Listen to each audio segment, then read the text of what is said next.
That was a great conversation this morning. Thanks for tuning in, and thanks for the panelists that participated in that. That was fantastic. Thank you, folks at home on YouTube. Appreciate you tuning in for this first presentation here.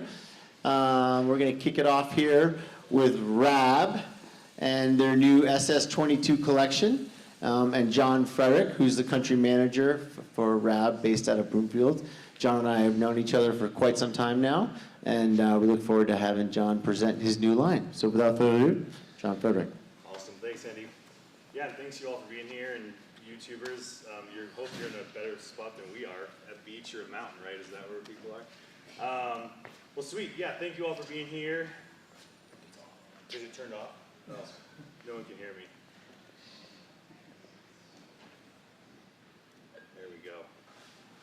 Or now we're hot. Oh, there we go, yeah. Awesome. Well, I want to start by giving you a little bit of intro about the brand RAB, because I think some of you might be familiar, but for some of you it might be a new brand you really haven't heard of much before. So let's do a slide and kick this thing off. Perfect, we're good. So this is our founder, Rab Carrington. He was a Scot, so we are a British company. Rab Carrington was a Scot. He was a Scottish Alpine climber. And he was part of like the fast and light movement. And for those of you who don't spend a lot of time in sort of the Alpine world, that's where it's a self-sustained goal to get up a mountain, like big Himalayan, Andes, like the greater ranges. And in, sort of pre-70s, it was a lot of siege tactics where you bring tons of Sherpas and you have base camps and you really spend a month working your way up. And he was part of this early sort of contingent of climbers, which everything's on your back. You do it yourself. You don't use oxygen, and it's the light and fast game. And so he was a real pioneer in that world. And as part of that, he had a trip planned to Patagonia, because that was a space where a lot of climbers went in the 70s. And as fate would have it, there was a dock strike, and so their equipment never showed up. And because of that, they couldn't go on the trip. And so in this day of expeditions, it wasn't easy just to get right back to the UK. So they apprenticed sewing sleeping bags for the Argentinian military. And that's where Rab Carrington learned his very first sort of craft of sewing sleeping bags. And really thought nothing of it. That was just a passing the time and making some money, and went back to Sheffield. So he's a Scot, but he was living in Sheffield. And Sheffield is sort of in the northern central of England. And it's right outside of the Peak District, which is a national park there that has, it was really famous for what they call their edges. And they're these cliff bands that have just fantastic rock climbing on them.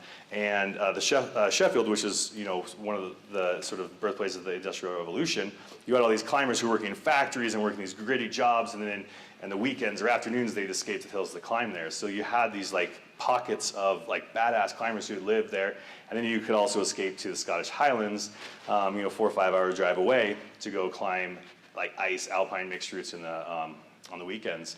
And so when he got back from his trip, he sort of all of a sudden realized that the gear he was using, sleeping bag specifically, he was just enamored with it, because he's like, wait a second, I can make better than this. So in his attic, he started sewing sleeping bags in the late 70s, and in '81 officially launched the brand RAB as a down sleeping bag company. And then it sort of just went from there. The product caught on really quick because it was lighter, it packed smaller, and the original sleeping bags, it would sort of be laughable to call them light or small in their packability to nowadays standards.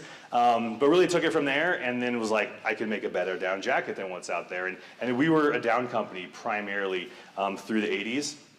And then started expanding into fleeces. For those of you who have spent any amount of time in England or Scotland, there we go.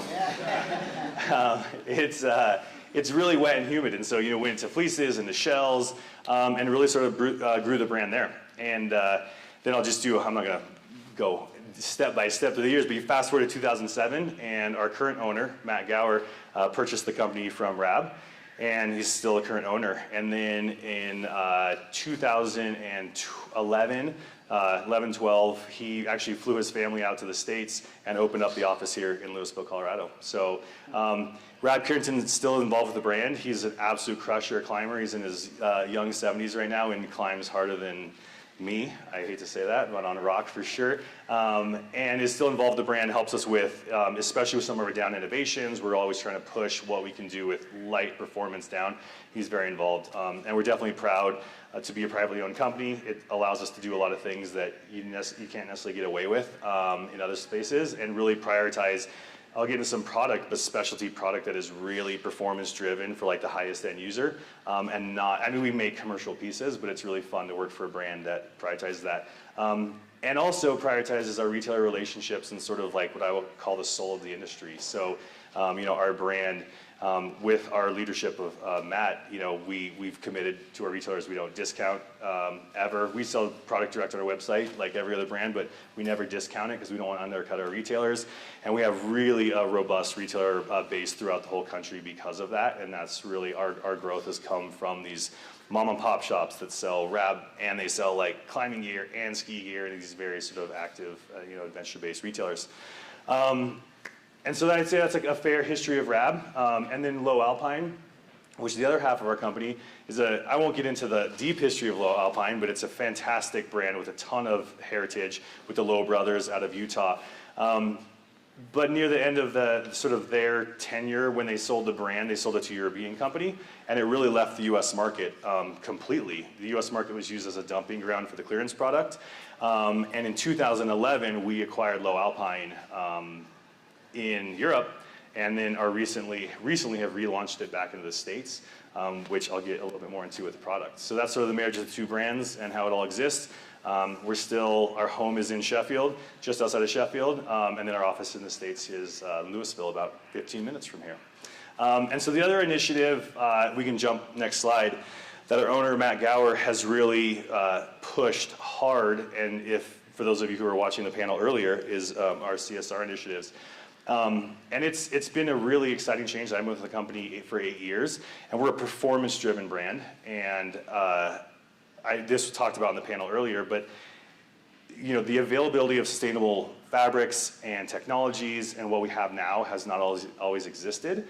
And so we've definitely, like, our priority has been making products that will perform summit suits on Mount Everest, you know, climbing in Sham or in Scottish Highlands or in the Cascades. Like, really the worst of the weather is what we have always made product for. And there have been these challenges earlier on in the sustainable world of they just don't perform the same way. Like, if you go PFC-free DWRs and you have ice building up on your down suit, and if people are using oxygen, it'll freeze up their regulator, and it becomes safety issues. And so there's a lot of reasons why we've prioritized tech and performance and tech and performance. And what Matt has really challenged our brand to do in the last 5-6 years is that we can't just say performance is what matters anymore. We have to be responsible because, again, this is the one world we got. The mountains are our playground. We see glaciers receding and all these things. And so the last few years, sustainability has become an absolute sort of primary objective for us, while also maintaining our technical performance. So I'm going to touch a couple points here. Can't really see that slide, but this year we released our first sustainability report, which is a really exciting report. I know that if you visit our marketing team over here at the end of the hall, we have a little QR code you can scan and check it out. We don't print them for, I feel like, obvious reasons. But yeah, it's an awesome report, and it really covers, Drew with Overall on the panel said something which was like near and dear to us of, you know, we come from a company there's a lot of humility within the ownership, and we've been doing a lot of things really right since the 70s, you know, repairing, having our in-house repair shop, but we have never talked about this stuff. And it's just always been like, well, that's what you do. That's just how brands operate. And the reality is it's not just how brands operate, and so now we're definitely learning to sort of wave the flag and shout through the megaphone a little bit, and the sustainability report's fantastic, so feel free to check that out. I'm going to show you guys a video. Handy said I should do a couple videos for those on YouTube land. So this next video I'm going to show you real quick. It was released as a part of our sort of sustainability report. It's Richard Parks, who is a legendary rugby player in Wales. He's a Welshman, and he has done the 7 summits. He's done both the poles, solo crossed South Pole or Antarctica. Really accomplished expeditionist. And this is just a great, really short little clip sort of talking about our objectives and why it should matter to everybody. So let's see if this video works. Yeah, it does.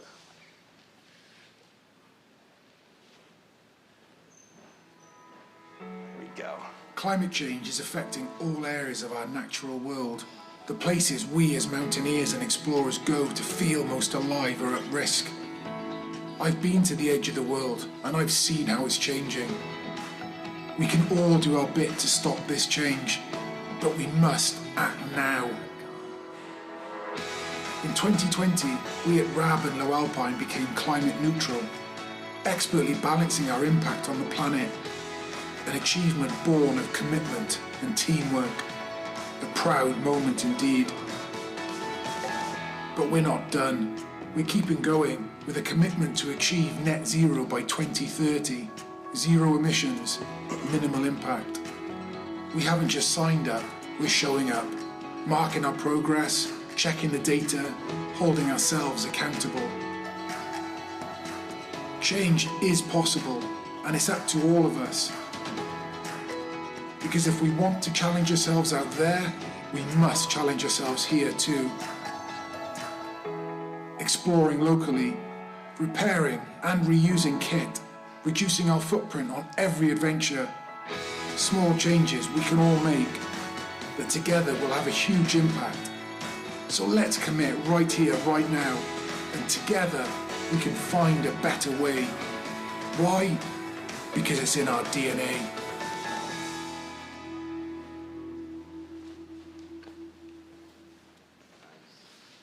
It would have been a disservice to not have a British voice in this presentation, so I had to give you all that. Yeah, so this slide here, which again is sort of hard to see, but it really, we like to call out sort of the efforts we're doing in these like specific categories, and I'm going to touch on 3 because I don't want to just ramble forever. But you know, so our efforts live within planet, product, partner, people, and the first one I'm going to touch on is going to be our partner. We can skip to the next slide. And so one of the things I love about RAB is that, again, our owner, Matt, runs our supply chain, and he spends a lot of time, more time than his family appreciates, I'm sure, overseas in our factories, just ensuring our factory relationships are healthy, that the impact on the factories and the impact on the communities that these factories live in is sustainable and appropriate, and this has been the way he's run the business since he owned it, purchased it in 2007. There is a challenge there of communication to the consumers. And so you can jump one more slide forward. So there's something that's really exciting for us in 2021 is Fairwear, which some of you may be familiar with. It's familiar definitely more in Europe than it is in the States. But it's a simple way to think about it is as an auditing company that works with us and works with our factories. And it provides transparency both to consumers in the US as well all the way to factory employees. To make sure that the things that we say we're doing and the things we say our factories are doing is true, and it also keeps the factories accountable that what the factories tell us they're doing when we're not there doing our own audits is true. And so it's everything from actually posted contact information in places where employees can see it, so employees can actually report violations of health standards, et cetera, if needed. So this is a process we started right pre-pandemic, which is a great time to start any large process. And the exciting news that we can report, because this is news that we've received within the last month, is that there's 3 tiers of Fairwear sort of approval, if you will. And it's basically like I would say good, better, best, but it's something good and then best. And we passed with good, which for us is awesome because it's less than 10% of brands that initiate that actually start at a good level. For us though, again, we're excited. It means we can label our products as Fairwear, and it means we're doing the right things.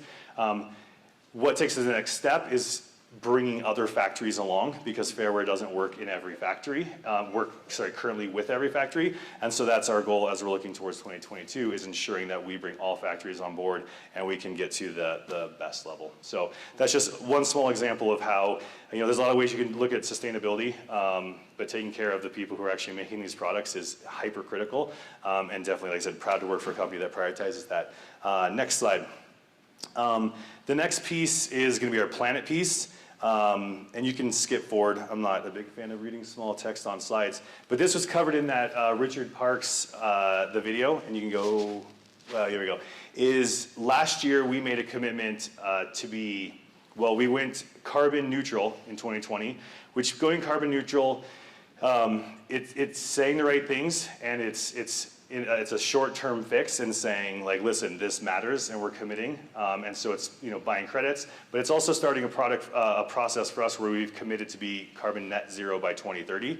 And I think the best analogy that actually one of our sales reps sort of came up with is the difference between owning a gym membership and actually going to the gym. And I think Richard said a good thing there. We said, we're showing up and we're doing the work. And so we're heading into this exciting venture as a brand, and it's incredibly challenging as an apparel brand because there's so many moving parts, especially as an apparel brand in many countries. But this is everything from, moving our vehicle fleets to electric, all offices, using renewable energy sources, starting to change over all of our textiles, face fabrics, liners, waterproofs, everything to, recycled content. And so this is a really exciting piece for us because it's not easy, but it's something that from the top down we're very committed to as a company. So it's something that's exciting to talk about. I feel like these are the things that your employees really want you to do, but quite often, especially when you look at the cost that these things take to undertake, it's not always easy to push through the management. And so the fact that our owners said this is important and this is what we have to commit to, and we were initially looking at a sort of a further out timeline, and he said, no, that's not acceptable, we need to do 2030, is really exciting for us. So just sort of another example of what we're doing at RAB. You can do one more slide. I think I have 2 slides on this, so you can skip, yeah, one more, we'll keep moving on. Perfect. And the last thing I'm going to touch on, just sort of more examples of efforts we're putting forward, is on the planet side of things. Then you go one more slide, and we talked about this if anyone sort of watched the panel, but there's so much going on right now with plastics, and it's not transparent, and there's no clear answer. And Drew from Overall brought up, the example of there's so many retailers and consumers who are like, just get rid of poly bags, tie everything in just twine, everything should be compostable. Why does plastic need to exist? And the challenge is you're looking at 20% at a minimum of stock loss by the time your product leaves factories, makes it to our warehouse, transfers from our warehouse to big DCs for retailers like a Backcountry, an REI, a Moose Jaw, and then you have their process of moving to their own DCs. And so it's unacceptable in face to say we're getting rid of poly bags because we're actually going to create more waste by doing that than if we just use non-recycled garbage poly bags. And so this is it's like, how do you tackle this? So there's a couple things we're doing. I'm going to highlight 3 things we're doing. One is, and I touched on this, so if you watch the panel, this is a little bit of a repeat. But poly bags aren't something that you can recycle at your typical residential recycling facility. And so you're sending this plastic knowing it's going in the bin and it's just going to be thrown away. And so what we've started doing is, and we started this last year, is we remove all poly bag from any D2C web orders. So again, this is not going to retailers because we talked about the 20% waste. That plastic needs to exist right now, but anything we send, we stopped using poly bags to ship in, and we're using a higher cost but recyclable paper bag. You can see, well, you can't really see the paper bag. And we're stripping the plastic, shipping in paper, and then we're collecting those, and Boulder has a facility we can recycle poly bags. So that's one thing we're doing. Another thing we're doing is there are products, again, as we're shipping to retailers, you still need to use poly bags. So a lot of our products that you can roll, t-shirts used to lay flat in a big old poly bag. Well, we can roll those up and have these nice little poly sleeves that reduce the amount of poly by 80%. So that's another way we're putting sort of a lot of effort into this. And then the third, which is a fun one, that's a strange, but is we created a pillow top poly bag. And so any impurities with a poly bag, and so impurities could be a tag, it could be the tape that closes the poly bag, those add impurities into the recycling process and reduce the value of the poly bags. And so by so pillow top is like if you think of those old little sandwich bags we had growing up, and it folds over, we created a pillow top poly bag, which we patented, but then we opened the patent up available to any brands to use. And so this is a way that now you can have a poly bag without tape, without labels, ideally, and so the poly bags are reusable. So when we strip the poly bag to do D2C shipping to our customers, we can then reuse that poly bag. So these are just a couple examples of efforts we're trying to put in. And there's other interesting points around this that recycled poly bag content, the higher recycled content, the less transparent it is. You start to add fogginess, and then you can't necessarily scan through. So we're working to try to create a higher quality recycled poly bag. So just some examples of things we're doing with our CSR initiatives. You can go next slide. And this will be our last, you can't see those at all, so I'll read them to you. This is our last piece, and this is around the product, which I'm about to get into product. This is my favorite part of the job, is talking product. And I talked about this also in the last slide, but just a couple examples of sort of like actual measurable metrics of how this plays out for a brand. And we're a mid-tier brand. We're not a North Face or a Patagonia. But even for a RAB, in 2020, like I said in sort of the panel, we took our #1 selling global SKU and turned it into a recycled down. And that alone prevented 21,000 kilograms of down from going to the landfill. And this is from, again, the bedding industry. We also, through our repair services, 7,000 products were repaired in 2020. And again, these are products that historically it could have been by other brands potentially just thrown away, that we repair and get back out to the consumer. And then this is a stat I like, because this is, I think, just sort of showing how things change rapidly, is 30% of our fabric in 2020 contains recycled materials, which sounds like a small number. And part of that's just supply, we can't get it. Part of it's the product, the fabrics we need for the performance pieces aren't there yet, but that is still 10 times more recycled content than we were using in 2019. So that's like a really exciting shift, and that definitely have big goals for the future. You can go to the next slide, and we're gonna jump into products. So you can actually go one more slide down. So now I'm gonna talk product with you guys just to sort of introduce some of our 722 products, because that's, I think, what you all wanna hear, and that's why we're here. So there's a couple sort of categories we're going to touch, but sleeping bags, that's where we came from. That's where our founder started the brand, and it's definitely still where our passion is. And so we've redone most of our sleeping bags for summer 22. I'm not going to go into depth with all of them, but a couple exciting things we've done there is we're a European brand. We have not Central Euro athletic fit, but we definitely have a more athletic fit profile. Our sleeping bags fall into a slimmer profile. And for the first time in summer 22, we're releasing extra wide mummy. So we've always had a regular cut, a slim cut, and a wide cut, and we're gonna have an extra wide mummy throughout our high-end down bags, down to our price point down bags, and our synthetic bags for summer 22.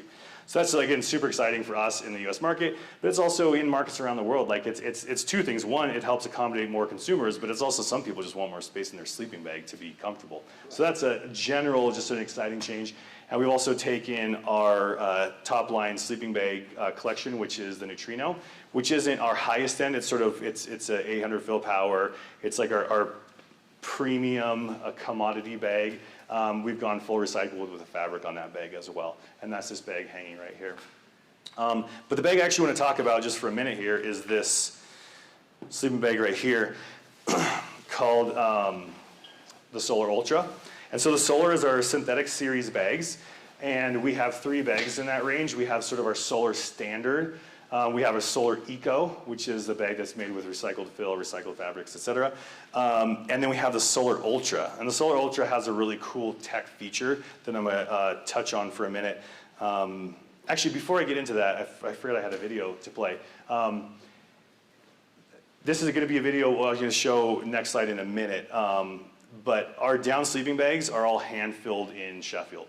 And the reason that matters, and the reason we are very excited about it, is we talked about this in the panel about the humidity that exists in Asia, and sleeping bags are filled by gram weight. And so when you're filling a sleeping bag by gram in an incredibly humid climate, you're putting less down in the sleeping bag. And so by hand filling our sleeping bags, which is what we've done since our company started in '81, we can ensure that the grams we're putting in the sleeping bag are as accurate as possible. And we can also, it's like that handmade high quality guarantee that we want around our bags. So if you want to go to the next slide and play this video, you can hear more Brits talking for a minute. Down is an integral part of the business here at RAB. So making sure that our down is of the highest quality and to the best standard is really important to us. It's light, it's warm, it's compressible. RDS is the responsible down standard, and actually we take great pride in knowing that all our down is RDS certified and sourced within Europe. Because our products are used all over the world and in some really extreme mountain environments, handfilling's always been really important because we want to ensure that there's the exact weight, that everything is as it should be and to the highest standard. Every bag has got multiple panels, and each panel needs a specific amount of downing, and it's all pre-programmed into the machine before we start filling. When it gets to us, it's been filled, sewn up, and we're quality checking them, make sure all the stitching's right, no stains, no marks. Then we pack them down, label them up, ready to go out to our customers. A sleeping bag's a big purchase, and actually to have that guarantee that it's been made by people who care and to ensure the quality of the bag right from start to finish.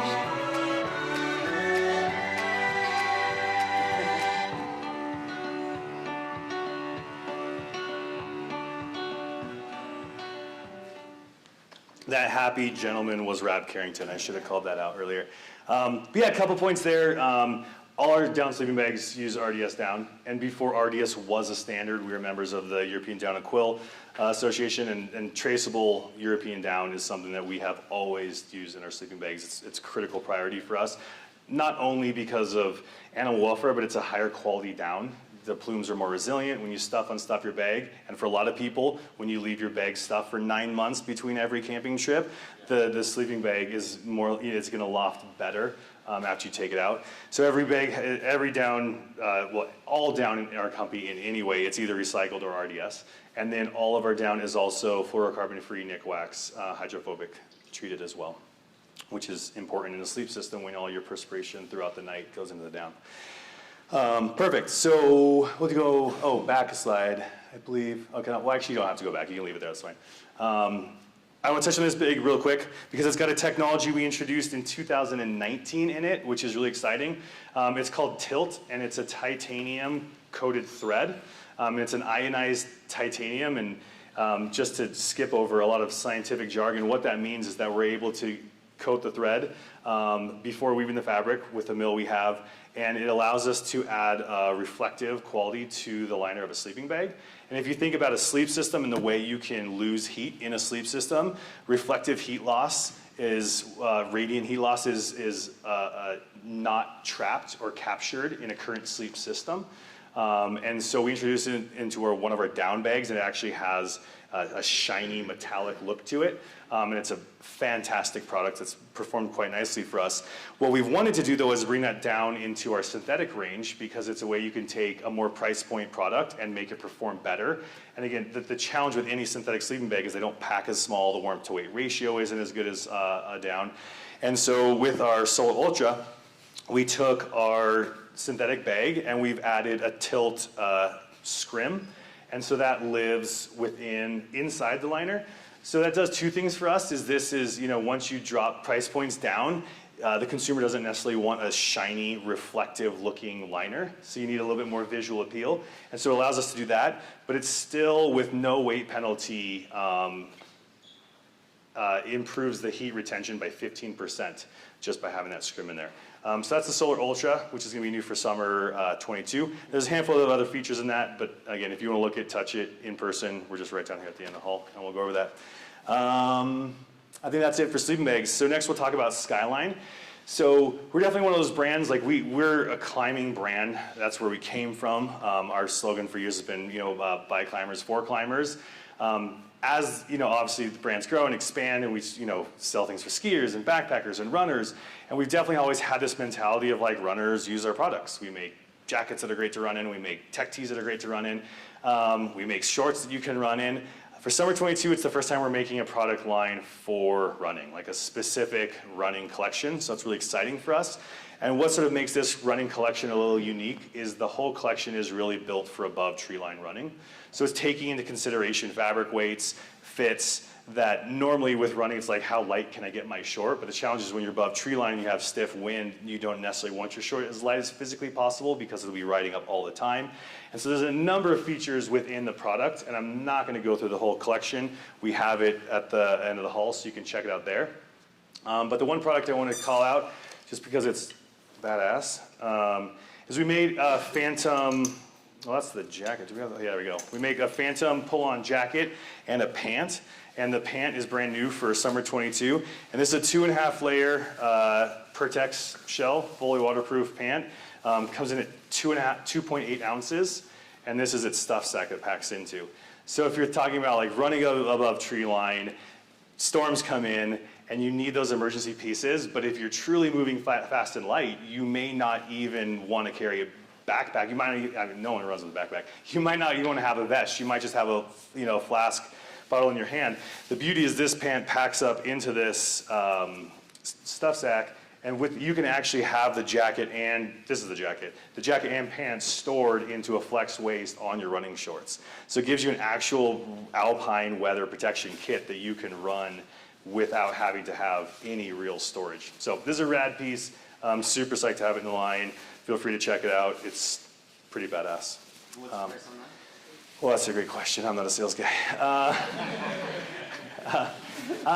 Jacket retails for $150.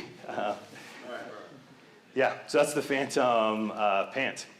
And then the one other jacket I'm going to show you is our new Momentum wind layer. And this is a rad piece because it's full windproof front, super lightweight, but the back is made out of our base layer material, and it's built around the profile of a running vest.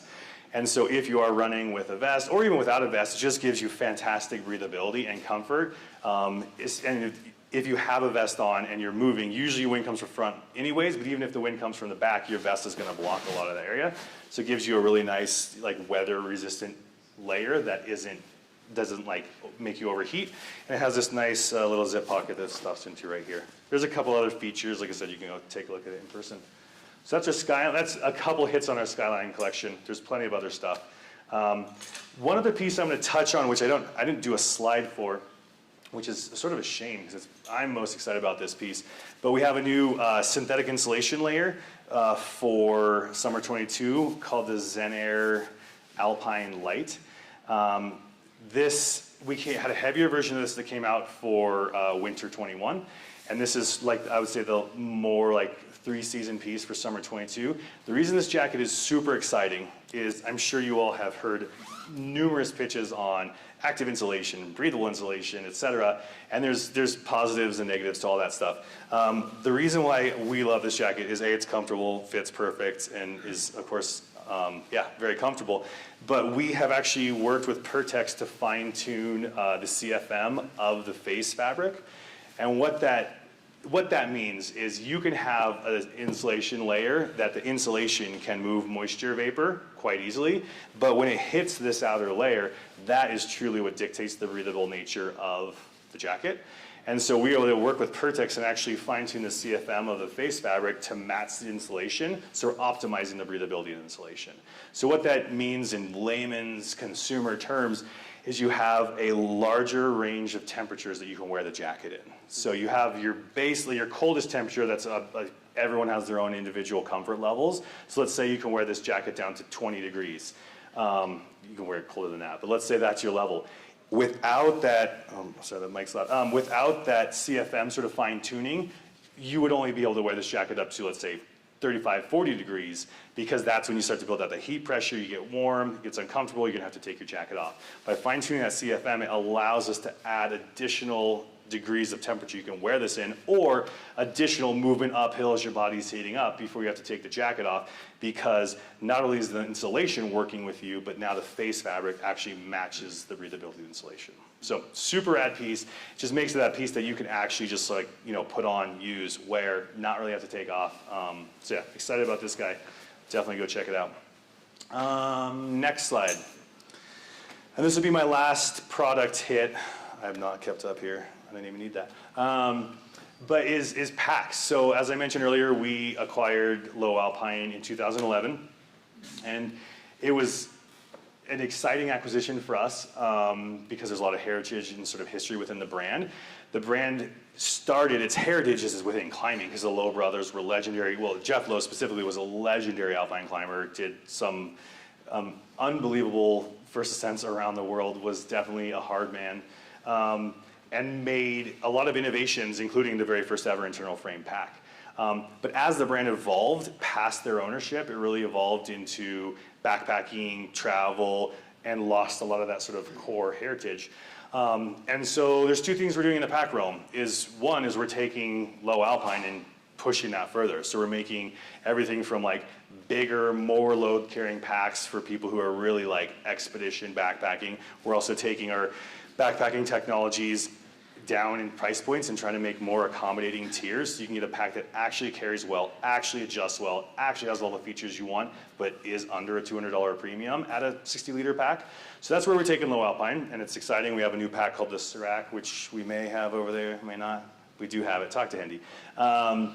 But then the really exciting news for summer 22 is that we're launching a wrap pack range. And what our goal here is to say, Lowe Alpine is doing a great job with all this backpacking. We want to make the best Alpine pack we think we can make. We want to make the best cragging pack we think we can make. And also we want to make packs that complement the Skyline collection you saw, but aren't necessarily specific for running, are for people who just want to move fast in the mountains. And not just badasses who are trying to do FKTs, but people who are just saying like, listen, that lake that's 6 miles in would normally have been a 1 or 2 day backpacking trip, but if I have the right gear, and if I have the right pack to put it in, and the right way to navigate my hydration, then I can do that in a day trip. And so we're sort of, the right system, which we're trying to sort of complete, just allows you to do more within a day, which we're finding a lot of people really like to do, sort of time-tight adventures. So one pack I'm gonna call out, and again, we have plenty of wrap packs, you can check it over there. This is an exciting new pack for us, is the Aeon Ultra. And so this pack is built on a running vest frame. It comes in a 20 and 28 liter. It's built on a running vest frame, so you have the quick accessibility to your hydration flask. You can put your phone, whatever, goo, etc., blocks in there. It's got this slick zipper, so as your flask decreases in size, and for those of you who run or fast hike, it starts to jostle and move around. You can zip this pocket down to compress the flask as you drink the water away. And it also has a hip belt, because depending on how you want to wear the pack, if you're really going to move fast, you can wear it high and tight on your chest as like more of a running style. It's not a running pack, it's for sort of fast and light hiking. Or if you want to load it up and carry it more like a traditional pack, you do have an actual hip belt that cinches around. This is a roll top, fully taped seam pack. And again, that for us is it's about if you're above tree line, weather exists. Yet the goal is always to, if you're in Colorado, you shouldn't be out if the weather exists, especially in monsoon season, because it's usually lightning. But in a lot of places in the world, weather is unavoidable. Or even in the States, you go to the Cascades and you just have to recreate the weather. So by making a fully taped seam pack, it allows you to do that and not have your product items get ruined. And it's got some, sort of like, features you'd find in a running vest. You have your ability to stash your poles. It's got a really nice cinch that pulls up from the bottom. So when you're moving fast, you can cinch your pack down easier. So yes, this is the Aeon Ultra. Awesome pack. Feel free to go try it on, check it out. This is the start of a lot of really exciting development for us within the running collection as we move forward. We have some packs you can check out for winter 22. We're heading deeper into alpine climbing packs, ski packs, etc. So a lot of exciting stuff coming out with rad packs. I think that's a fair overview. I'm probably way over time. I was like, there's no way I can fill an hour, and here we go. But if anyone has any questions about the brand or products, I can probably go over the booth. I don't know if you want to do... How many packs that are new this year then? Like, what's the total? Yeah, that's a great question. So we have the Aeon Ultra. I didn't touch on all of them just because I wanted to respect time. But we have the Aeon Ultra, which is that pinnacle light and fast pack, and it comes in 2 sizes. Then one step sort of down in price point, but not in feature set. Well, feature set, because it's not taped seams, is our Aeon LT. It's still built on that running vest frame, but a little simplified feature set and a lower price tier. And this comes in 3 sizes. And then we have our standard Aeon, which is that like do-it-all pack. That's like the pack that you could, like that one person who wants to buy a pack that they're gonna hike in, they're gonna go climbing in it, they're gonna go skiing with it. And that comes in both lid style and clamshell style, depending on the size. And then we have our Crag packs, which this is one of them. and we have 3 Craig packs, and one, which is this guy, is more of a load hauler, and this is for if you're hiking into a place like the Diamond, or if you're going to climb a desert tower or something like that, where you're carrying, you know, rope, pretty big rack. You're not climbing with the pack on because you're doing what Diamond you'd have to climb with the pack on. But you know, like desert tower, you get into the base, you're climbing, you're coming it down. That's what this Rogue is. And we make a Craig pack that's really for your sport climbing that you can put all your gear in. You climb a route, you dump your stuff, pick it up, move it, and keep going. We got rope bag, chalk bag, etc. And then we have these awesome.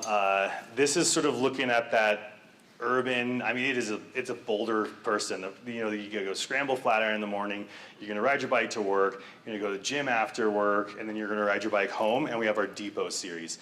And so this is a series that we have both in roll top and zip, and you can put, again, it's got storage for all your gear, but it also does have organization for laptop, sleeve, etc. And this has a really cool feature, which is called the dry zone. And it's a waterproof sleeve for your laptop or any other electronics. And this isn't because you're gonna ride in the pouring rain, because obviously everything else would get destroyed. It's when you're a moron like me and you put a water bottle that has a drinking lid that opens up inside your bag and everything gets soaked, your laptop's not gonna get soaked. The same thing, you put your wet, sweaty gym clothes, whatever, it just keeps your electronics nice and dry. So all the Depots come with that waterproof sleeve. So that is the breadth of the RAB pack collection for summer 22. Thanks, John. Yeah. So these guys are here. Feel free to swing by their booth. Let them know if there's questions. Anthony and Ross are here as well. So, you know, feel free to touch, feel, and follow up. And then obviously we'll send you the follow-up media kits from all the presentations from yesterday and today as well. Yeah, and thank you all so much. I appreciate it. And if you have any other questions, I love talking product. And if you have any weird questions about any of this stuff or want to ask any more details, I would love to go over it. I just didn't want to like bore everyone with details if you weren't into it. So thank you all so much. And yeah, thanks for being here.